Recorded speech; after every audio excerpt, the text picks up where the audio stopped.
ప్రపంచానికే సైన్స్‌ని అందించింది మన భారతదేశం అంటారు కదా! మరి అలాంటప్పుడు దాదాపు అన్ని ఇన్వెన్షన్స్ వెనకాతల వెస్టర్న్ సైంటిస్ట్‌లే ఎందుకున్నారు? మనం రాసుకునే బాల్ పాయింట్ పెన్ దగ్గర నుంచి ప్రపంచాన్నే వణికించిన ఆటమ్ బాంబ్ వరకు జర్మనీ, అమెరికా, బ్రిటన్ అలాంటి సైంటిస్ట్‌లే ఎందుకున్నారు? సైన్స్‌ని సంస్కృతంలో శాస్త్రాలు అని అంటారు. అలాంటి సైన్స్ తెలిపే పుస్తకాలు మన దగ్గర శాస్త్రాలు ఇంకా వేదాలు చాలా ఉన్నాయి. మరి ఇలాంటి శాస్త్రాల్లో సైన్స్ కంటే ఎక్కువగా కూడా దేవుడు గురించే ఎందుకు చెప్పారు? మ్యాథమెటిక్స్ రంగంలో మన భారతదేశం చేసినంత కాంట్రిబ్యూషన్ ఇంకెవ్వరూ కూడా చేయలేదు అని అంటారు. కానీ మన గ్రంథాల్లో ఒక్క ఈక్వేషన్ గానీ ఒక్క ఫార్ములా గానీ ఎందుకని లేదు? మే 2023లో మహర్షి పాణిని సాంస్క్రిట్ యూనివర్సిటీ అనే ఒక కాలేజ్లో జరిగిన ఈవెంట్లో ఇస్రోకి చీఫ్ సైంటిస్ట్ అయిన ఎస్ సోమనాథ్ గారు చెప్పిన దాని ప్రకారం మన గ్రంథాల్లో ఉండే సైన్స్, ముఖ్యంగా algebra, concept of time, solar system ఎలా ఫార్మ్ అయ్యింది, ఇంకా స్క్వేర్ రూట్ అలాంటి మెయిన్ సైన్స్ కాన్సెప్ట్స్ ఎన్నో మన గ్రంథాల నుంచి అరబిక్ ట్రావెలర్స్ ద్వారాగా వెస్టర్న్ కంట్రీస్కి వెళ్ళి మళ్ళీ 1000 సంవత్సరాల తర్వాత ఈ న్యూటన్ కనిపెట్టారు, ఐన్స్టైన్ కనిపెట్టారు అని వాళ్ళ డిస్కవరీస్ అండ్ ఇన్వెన్షన్స్ రూపంలో తిరిగి మన దేశానికి వచ్చాయి. అవే మనం మన సైన్స్ టెక్స్ట్ బుక్ల్లో చదువుకుంటున్నాం. న్యూటన్, హైసెన్బర్గ్, ఐన్స్టైన్ ఇలాంటి గొప్ప వాళ్ళందరూ కనిపెట్టిన విషయాలన్నీ నిజంగా మన పుస్తకాల్లో నుంచే కాపీ కొట్టి చెప్పారా? మీరు ఈ వీడియో పూర్తిగా చూస్తే ఎందుకని మన గ్రంథాల్లో ఈ సైన్స్ విషయాలతో పాటే దేవుణ్ణి కూడా కలిపారు అని మీకు చాలా క్లియర్గా అర్థమవుతుంది. ఇందులో మొదటిగా మన ఏజ్ ఆఫ్ యూనివర్స్ అంటే మన విశ్వం పుట్టి ఎన్ని సంవత్సరాలు అయ్యిందో అది కరెక్ట్గా చాలా క్లియర్గా వేదాస్లో చెప్పారు అని చాలామంది అనుకుంటున్నారు. అది ఎంతవరకు నిజమో ఇప్పుడు చూద్దాం. దీనికోసం వేదాల్లో ఉండే ఈ శ్లోకాన్ని చూడండి. ఈ శ్లోకం అర్థం విశ్వం పుట్టి ఇప్పటికీ బ్రహ్మ యొక్క 50 సంవత్సరాలు గడిచిపోయాయని అర్థం. అయితే బ్రహ్మ 50 సంవత్సరాలని మన హ్యూమన్ ఇయర్స్ కింద క్యాలిక్యులేట్ చేసి సైన్స్ చెప్తున్న టైం ఎంత, వేదాలు చెప్తున్న టైం ఎంత, ఆ రెండు సరిపోయాయా లేదా అని క్యాలిక్యులేట్ చేద్దాం. అది క్యాలిక్యులేట్ చేయడానికి మనం ఉపయోగించే పుస్తకం మన నేషనల్ ఫిజికల్ ల్యాబొరేటరీలో పనిచేస్తున్న ఎస్వి గుప్తా అనే అతను రాసిన ఈ పుస్తకం.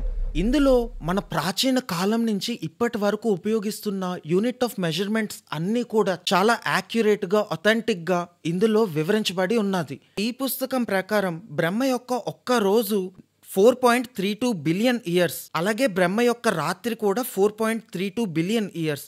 కాబట్టి ఒక బ్రహ్మ యొక్క రోజు ఇంకా రాత్రి కలిపితే 8.64 బిలియన్ ఇయర్స్. అలా చూసుకుంటే బ్రహ్మకి ఒక్క సంవత్సరం 3.11 ట్రిలియన్ ఇయర్స్. కాబట్టి వేదాల్లో చెప్పినట్టుగా 50 బ్రహ్మ సంవత్సరాలు అంటే 155 ట్రిలియన్ ఇయర్స్. అది మన హ్యూమన్ ఇయర్స్లో క్యాలిక్యులేట్ చేస్తే. కానీ ఇప్పటికీ 13.8 బిలియన్ ఇయర్స్ అయింది ఈ యూనివర్స్ ఫామ్ అయ్యి. కాబట్టి ఈ యూనివర్స్ యొక్క ఏజ్ని క్యాలిక్యులేట్ చేయడంలో వేదాస్ చాలా తప్పుగా చేశాయి. కాకపోతే ఇక్కడ మనం చూడాల్సింది ఏంటంటే దాదాపు 3000 సంవత్సరాల క్రితమే యూనివర్స్ యొక్క ఏజ్ గురించి, యూనివర్స్ యొక్క పుట్టుక చావు గురించి ఆలోచించడం, దాని గురించి క్యాల్కులేషన్స్ ట్రై చేయడం అంటే ప్రయత్నించడం చాలా గొప్ప విషయం. ఇంకా మనం సెకండ్ టాపిక్కి వెళ్తే టైం డైలేషన్ గురించి వేదాల్లో ఏం చెప్పారో చూద్దాం. టైం డైలేషన్ గురించి చెప్పాలి అంటే ఎంతో గొప్పగా పిలువబడే సైంటిస్ట్ అయిన న్యూటన్ కూడా టైంని ఒక అబ్సల్యూట్ క్వాంటిటీ అన్నారు. కానీ మన వేదాస్లో ఎప్పుడో రాసి ఉన్నది అది ఒక రిలేటివ్ క్వాంటిటీ అని. మనకి తెలుసు మనందరికీ టైం ఒకేలాగా వర్తిస్తుంది అని. అంటే ఇప్పుడు నాకు గంట సేపు అయితే మీకు గంట సేపే అవుతుంది కదా, దాన్నే అబ్సల్యూట్ క్వాంటిటీ అంటారు. అంటే టైం ప్రతి దగ్గర సమానంగా ఉంటుందని. కానీ రీసెంట్ టైమ్స్లో చేసిన సైన్స్ థియరీస్ ప్రకారం అది చాలా అబద్ధం. టైం అనేది అబ్సల్యూట్ క్వాంటిటీ కాదు, కానీ రిలేటివ్ క్వాంటిటీ. ఇదేంటో అర్థమయ్యేలాగా చెప్తాను. రిలేటివ్ క్వాంటిటీ అంటే ఒకరికి టైం ఎంత అవుతుందో వేరొకరికి టైం అంత అవ్వకపోవచ్చు. కానీ దానికి కొన్ని పారామీటర్స్ ఉంటాయి. అంటే ఇతను ప్రయాణించే స్పీడ్ కానివ్వండి, లేదా ఇతను ఉండే డైమెన్షన్ కావచ్చు. ఎవరైనా హయ్యర్ డైమెన్షన్లో ఉంటే అతని రోజు మనకి కొన్ని యుగాలు అవ్వచ్చు. ఇందాక నేను చెప్పినట్టుగా బ్రహ్మకి ఒక్క రోజే గడుస్తుంది, కానీ మనకి అంటే మనుషులకి దాదాపు 4.3 బిలియన్ ఇయర్స్ గడిచిపోతుంది. దాన్నే రిలేటివ్ క్వాంటిటీ అని అంటారు. ఈ బ్రహ్మ గురించే ఎందుకు చెప్పారు అంటే బ్రహ్మ మనకన్నా హయ్యర్ డైమెన్షన్లో ఉంటారు.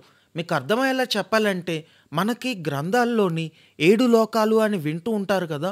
భూలోకం, స్వర్గలోకం, పాతాళలోకం అలాగని ఈ 7 లోకాలు అంటే 7 డైమెన్షన్స్‌గా మనం అర్థం చేసుకోవచ్చు. ఇలా చూసుకుంటే మన భూలోకం కన్నా పైన స్వర్గలోకం ఉంటుంది. అంటే మన ఆకాశంలో కాదు. మనకన్నా ఒక హయ్యర్ డైమెన్షన్‌లో అని. పాతాళలోకం అంటే మనకన్నా లోయర్ డైమెన్షన్ అని. అలాగా బ్రహ్మలోకం దాదాపు 3 డైమెన్షన్స్ మనకన్నా ఎక్కువగా ఉంటుంది. కాబట్టే బ్రహ్మకి ఒక్కరోజు గడిస్తే మనకి ఇన్ని వేల సంవత్సరాలు, ఇన్ని వేల యుగాలు గడిచిపోతూ ఉంటాయి. కాబట్టి ఈ విషయంలోని మన హిందూ గ్రంథాలు ఎప్పుడో చాలా యాక్యురేట్‌గా చెప్పాయి. ఇప్పుడు నేను చెప్పబోయే విషయం వింటే చాలా ఆశ్చర్యపోతారు. ఎందుకంటే లైట్ ప్రయాణించే వేగాన్ని మన పుస్తకాల్లో ఎప్పుడో వేల సంవత్సరాల క్రితమే చెప్పారు. ఒక సంస్కృతం పండితుడు 14వ శతాబ్దంలో సైనాచార్యుడు. అతను ఈ ఋగ్వేదాన్ని బాగా అనలైజ్ చేసి, యాడ్ చేసి మరీ రాశారు. అందులోనే లైట్ యొక్క స్పీడ్ గురించి రాసి ఉంది. ఈ శ్లోకం అర్థం అర నిమిషంలో 2202 యోజనాల వేగంతో కాంతివంతంగా వెలిగే సూర్యదేవుడికి నేను నమస్కరిస్తున్నాను అని అర్థం. విష్ణు పురాణం ప్రకారం ఒక యోజన అంటే 48,000 అడుగులు, 9.09 మైల్స్ అని వస్తుంది. ప్రాచీన కాలంలో నిమిష అంటే 0.2 సెకండ్స్. అర నిమిషానికి 2202 యోజనాలని ఇప్పటి మన కిలోమీటర్స్ పర్ సెకండ్లోకి మార్చి చూద్దాం. అలా చేస్తే 2,95,797 కిలోమీటర్స్ పర్ సెకండ్ వచ్చింది. ఇంకా డెసిమల్స్ కూడా ఉన్నాయిలేండి. కానీ ఇప్పటి సైన్స్తో క్యాలిక్యులేట్ చేసిన లైట్ స్పీడ్ని కనుక చూస్తే 2,99,792 కిలోమీటర్స్ పర్ సెకండ్. అంటే దాదాపు సిమిలర్గానే ఉన్నది.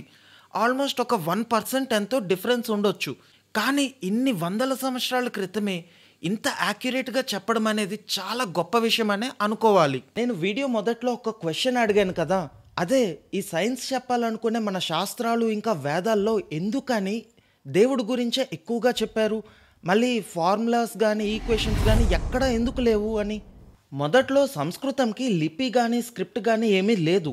ఎవరైనా ఏదైనా కనిపెడితే ఆ నాలెడ్జ్ని తరతరాల పాటు పాస్ చేయడం కోసం వాళ్ళు పద్యాలు, కావ్యాలు అలాంటివి రచించి అందులోని దైవత్వం అనే ఒక ఎలిమెంట్ని యాడ్ చేసి మన కల్చర్లో ఇమిడిపోయేలా చేశారు. కానీ మనం ఏం చేసాం, అందులో ఉన్న దేవుడి గురించి పట్టించుకొని సైన్స్ని గాలికి వదిలేసాం. ఇందాక లైట్ యొక్క స్పీడ్ గురించి ఒక పద్యం చెప్పుకున్నాం కదా, దాంట్లో డైరెక్ట్గా లైట్ యొక్క స్పీడ్ గురించి చెప్పేయకుండా ఇంత వేగంతో ప్రయాణించే సూర్యదేవుడికి నా నమస్కారాలు అన్నట్టుగా చెప్పారు. ఎందుకంటే ఎవరు మర్చిపోరు అని. వెస్టర్నర్స్ ఎప్పుడైతే మన పుస్తకాల్లో అంతులేనంత సైన్స్ గురించి నాలెడ్జ్ ఉందని తెలుసుకున్నారో వాళ్ళు మన పుస్తకాల్లో సైన్స్ని తెలుసుకొని దాన్ని రియల్ లైఫ్లోని అప్లై చేయడం మొదలుపెట్టారు. అందుకనే చాలా ఇన్వెన్షన్స్ వెనకట్ల సైన్స్ మనదైనప్పటికీ సైంటిస్టుల పేర్లు మాత్రం వాళ్ళు వస్తున్నాయి. ఇంకా ఆఖరిగా చెప్పాలి అంటే చాలామంది అంటూ ఉంటారు, వినే కూడా ఉంటారు, యాటమ్స్ అనే కాన్సెప్ట్ మొదటిగా మన హిందూ గ్రంథాల్లోనే చెప్పారు అని. కానీ దాన్ని ఎన్ని మంది వెరిఫై చేశారు? దీని గురించి చెప్పాలి అంటే భగవత్ పురాణంలోని 11th చాప్టర్ని చూడండి. ఇందులో ఈ శ్లోకం ప్రకారం మైత్రేయ చెప్పిన దాని ప్రకారం మొత్తం విశ్వం పరమాణు అనే అల్టిమేట్ అన్మిక్స్డ్ యూనిట్స్తో తయారయ్యింది. ఇవన్నీ కలిపి మనిషి అనే ఒక భ్రాంతిని అంటే ఇల్యూజన్ని తయారు చేస్తున్నాయి. ఇక్కడ పరమాణు అంటే యాటమ్స్ అని అర్థం. కాబట్టి యాటమ్స్ అని ఇంగ్లీష్ వాళ్ళు పేరు పెట్టక ముందే మన గ్రంథాల్లో చాలా సంవత్సరాల క్రితమే ఉన్నది. ఇక్కడ వీళ్ళు చెప్పిన దాని ప్రకారం ఈ పరమాణువులు అన్నీ కలిపి అంటే యాటమ్స్ అన్నీ కలిపి ఒక ఇల్యూజన్ తయారు చేస్తున్నాయి. ఇక్కడ యాటమ్స్ని ఇల్యూజన్ని కలిపితే వచ్చే కాన్సెప్టే క్వాంటమ్ ఫిజిక్స్.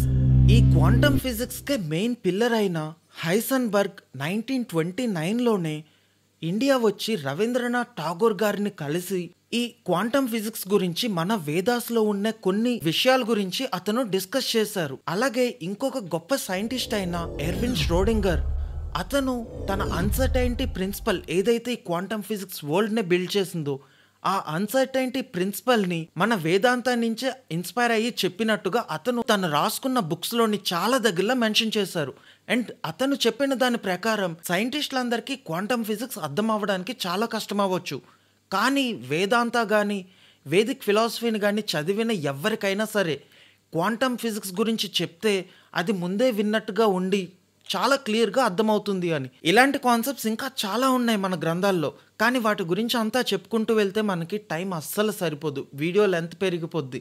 నాకు తెలిసి ఇప్పటికే చూస్తున్న వాళ్ళలో చాలామంది మొదట్లోనే వీడియోని స్కిప్ చేసి మనకెందుకు అని వెళ్ళిపోయి ఉంటారు. కానీ పర్వాలేదు. కొన్ని మందైనా చూస్తారు.